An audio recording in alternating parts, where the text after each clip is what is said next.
দেশে দীর্ঘদিন নির্বাচনহীন থাকুক তা চায় না ইসলামী আন্দোলন। রাজধানীর প্যান প্যাসিফিক সোনারগাঁও হোটেলে ইফতার অনুষ্ঠানে কথা বলেন দলটির আমির সৈয়দ মোহাম্মদ রেজাউল করিম।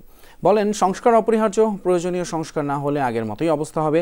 জাতীয় নির্বাচন সংখ্যানুপাতিক পদ্ধতিতে হলে রাজনীতিতে গুণগত পরিবর্তন হবে বলেও মনে করেন চরমোনাই পীর।